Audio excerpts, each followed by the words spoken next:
berenang karena mengandalkan perutnya sebagai pelampung. Makanya mereka nggak akan tenggelam.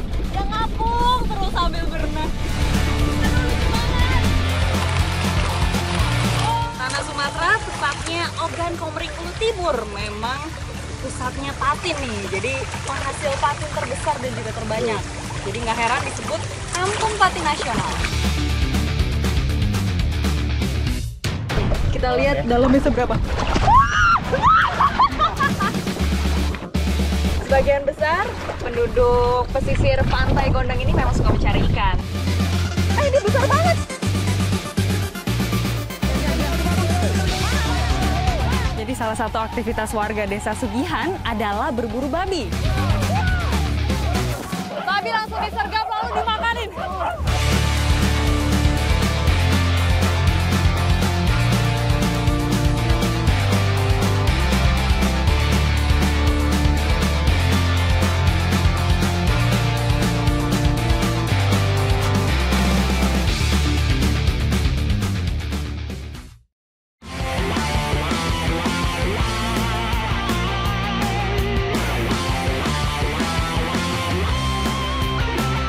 Sumbawa, Nusa Tenggara Barat, terkenal memiliki populasi kerbau yang cukup banyak.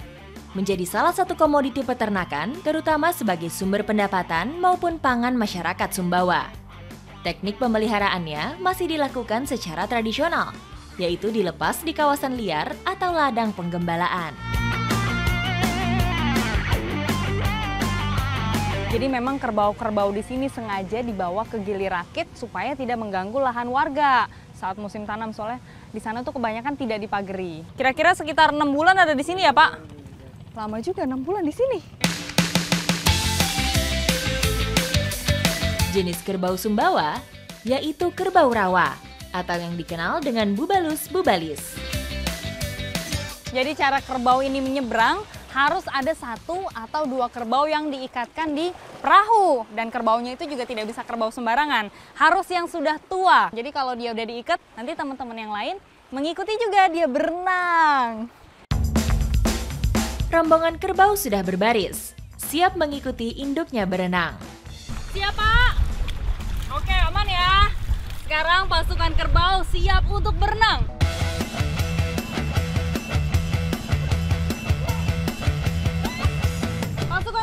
Siap jalan. Saya mau merasakan sensasi berenang di atas kerbau. Oke, ayo jalan.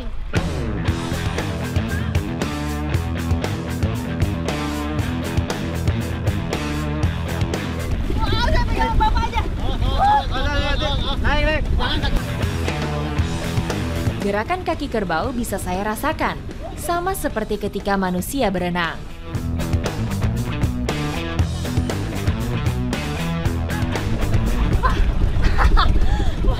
Bentar. Aduh. Perjuangan. Emang luar biasa ya. Berenang sama kerbau tidak semudah yang saya kira. Karena tadi saya naik di atasnya, tapi dia bergoyang-goyang, jadi saya nggak bisa seimbang. Mereka terlalu lucu, saya nggak kuat. Dan memang ini kerbaunya itu jenis kerbau rawa, makanya mereka bisa berenang. Itu udah insting mereka sendiri tanpa dilatih sama sekali.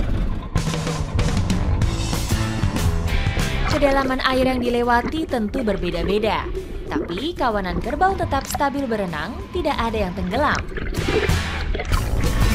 Dan menurut warga setempat, kerbau-kerbau ini itu bisa berenang karena mengandalkan perutnya sebagai pelampung, makanya mereka nggak akan tenggelam.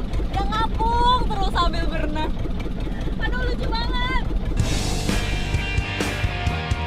Perjalanan dari Gili Rakit menuju kampung membutuhkan waktu hampir 30 menit. Sebelum sampai pesisir, saya mau ikutan berenang lagi di sawah kerbau. Tapi nggak mau di tengah-tengah, mau agak pinggir kerbaunya supaya nggak kena kaki-kaki mereka. Jenis kerbau rawa menghabiskan sebagian waktunya di air. Tak heran, mereka sangat pandai berenang. Ternyata memang kerbau-kerbaunya itu punya kecepatan yang lebih untuk berenang. Karena mereka udah nyampe di sana duluan. Saya baru terjun, ketinggalan.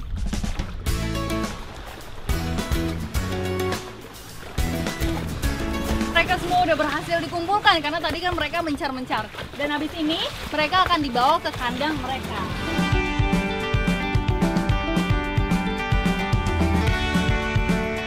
Di Sumbawa, kerbau tak hanya dimanfaatkan dagingnya sebagai sumber protein, tapi juga susunya.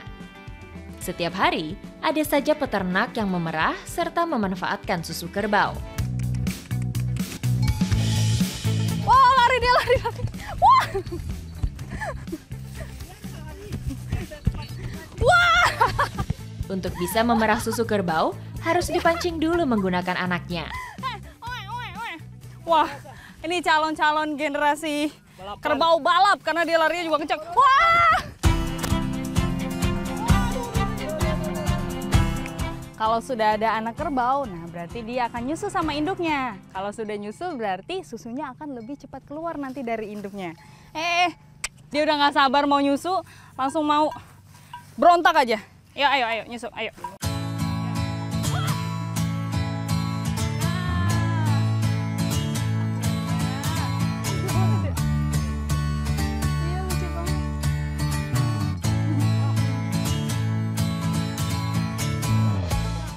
Air susunya udah keluar, jadi memang tadi anak kerbaunya sudah nyusu ke induknya, itu memancing supaya air susunya lebih banyak keluarnya.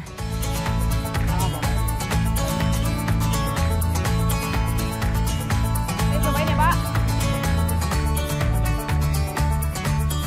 Iya, nggak keluar. Aduh.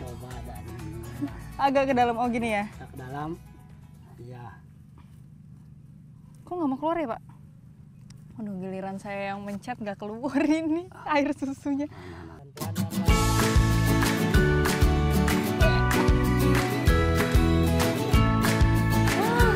Ternyata emang meres susu kerbau itu tidak segampang yang saya lihat.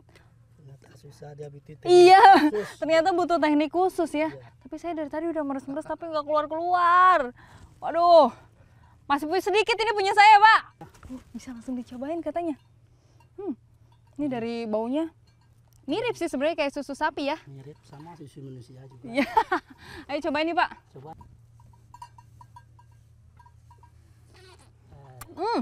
Coba saya rasa dulu. Tahan dulu, Pak.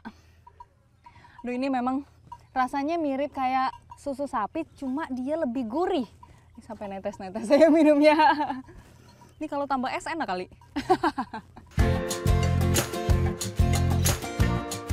Susu kerbau memang tidak sepopuler susu sapi, namun tetap memiliki komponen nutrisi yang sangat baik yang dapat memenuhi kebutuhan gizi manusia. Tidak hanya bisa diminum langsung, susu kerbau juga bisa diolah menjadi kudapan. Susu kerbau bisa diinovasikan untuk campuran bahan makanan, seperti yang lagi saya mau buat ini. Untuk campuran bubur ketan hitam atau buir lege pisang. Ketan hitam direbus hingga bertekstur lunak dengan ditambahkan gula merah dan garam. Meski sederhana, kudapan ini cukup mengenyangkan. Jadi susu kerbaunya itu ditambahkan ke ketan yang sudah setengah matang. Nah, oke, tinggal diaduk-aduk aja ya. Memerlukan waktu setengah jam sampai ketan matang sempurna. Kelihatannya udah mateng ini loh, Mbak Nova. Aduk-aduk dulu. Wah, udah bisa lah ya? Udah. Aromanya juga udah tercium. Kita bagi-bagi aja langsung.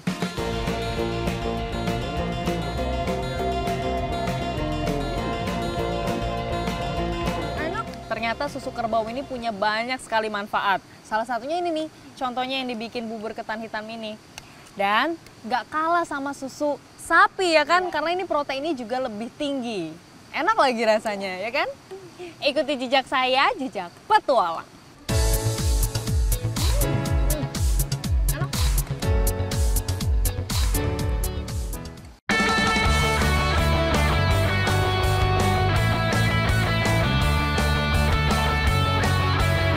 Ogan Komering Ulu Timur memiliki potensi perikanan air tawar yang sangat besar. Salah satunya di Desa Sukosari, Kecamatan Belitang. Desa ini mempunyai kolam budidaya seluas 40 hektar. Maka tidak heran kalau mampu memproduksi ikan hingga puluhan ton setiap tahunnya. Tanah Sumatera, tepatnya Ogan Komering Ulu Timur, memang pusatnya patin nih. Jadi penghasil patin terbesar dan juga terbanyak. Jadi nggak heran disebut Kampung Patin Nasional.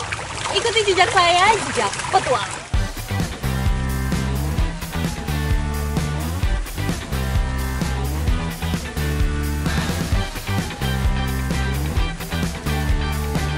Karena sudah keangkat nih patin-patinnya, jadi udah bisa mulai diambil pakai keranjang. Saya naik dulu deh.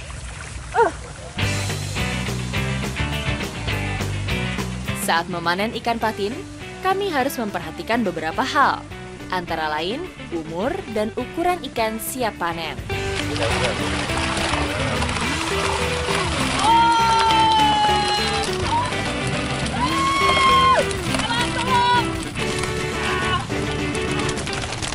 Kita cukup mudah ya diserok gitu, tapi kita harus hati-hati karena ikan patin punya patil ya, Bang? Iya. Itu bisa kalau nusuk bahaya. Iya, Bang? Iya.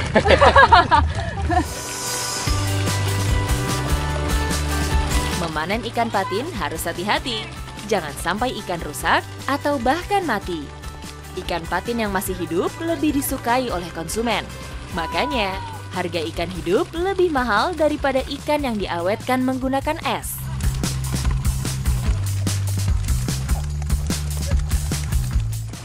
Oh, langsung tangkap ya, Bang? Ayo, nggak apa-apa.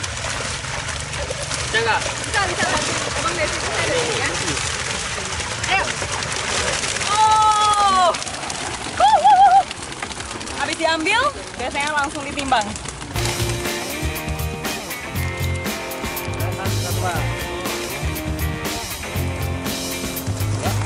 Berapa, Bang? 30-an. 30 kilo? Yo. 30 Sekali berangkat 30 kilo. Sekali ngaruh? Kurang. 30 kilo? Kurang. Jadi per keranjang itu biasanya 30. harus 30 kilo. Berkerabat dengan ikan lele, ikan patin dikenal mudah dibudidayakan di berbagai jenis kolam. Patin-patin ini biasanya dipanen setiap 6 bulan sekali. Jadi habis ditabur benih, 6 bulan kemudian dia tumbuh besar, baru bisa dipanen.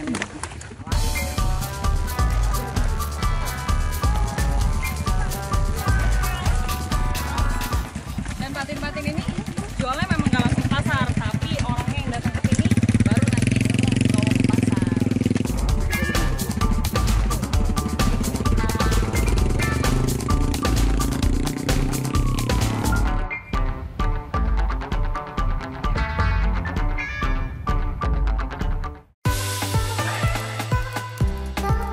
Ikan patin memiliki daging yang enak dan gurih, sehingga mudah diolah menjadi berbagai jenis masakan.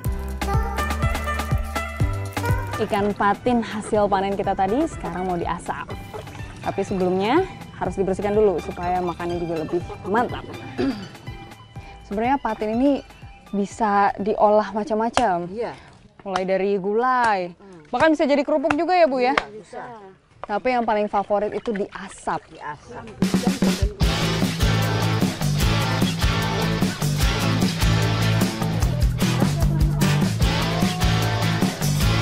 Saya baru tahu juga nih, ada serat di dalam dagingnya, ini harus diambil supaya nggak amis.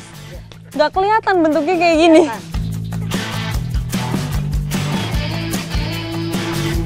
Nah, ini dia serat yang bikin amis. Sebelum diasapi, ikan patin terlebih dahulu diberi bumbu dasar. Bumbunya cukup sederhana, cuma pakai garam dan juga bawang putih, itu udah memberi rasa sedap pada ikannya ya, gurih. Oh, biar lebih meresap lagi harus ditunggu 1 menit. 1 menit. Berarti sambil nunggu, kita siapin panggangan dulu ya, Bu? Kita siapin panggangannya. Biar nggak lengket.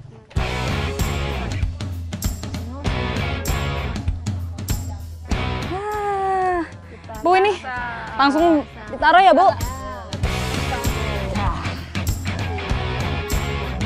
Nggak muat? Tumpuk nggak apa-apa? Apa? Oh, di sebelah sini ya. Teknik pengasapan adalah cara tradisional mengawetkan bahan makanan.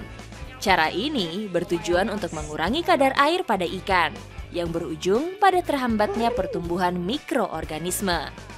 Saat pengeringan, ikan harus dibolak-balik agar matang merata.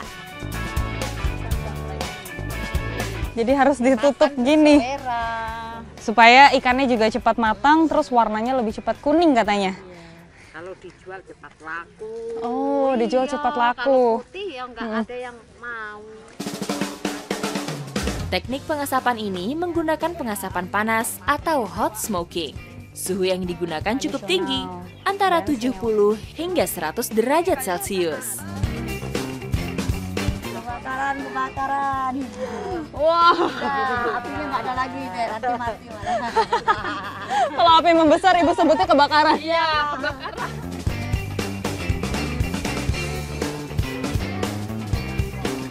Makanya di sini disediakan air dan juga ini tongkat ada kainnya gitu untuk jaga-jaga kalau ada kebakaran.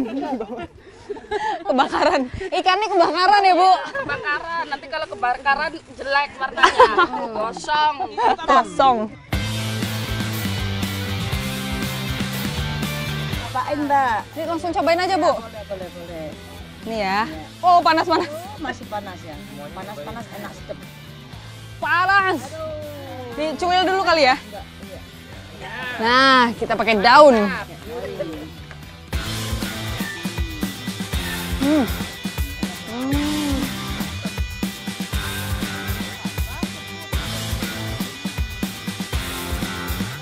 Ikan asap ini biasanya bisa beberapa hari ke depan, bahkan bisa sampai seminggu.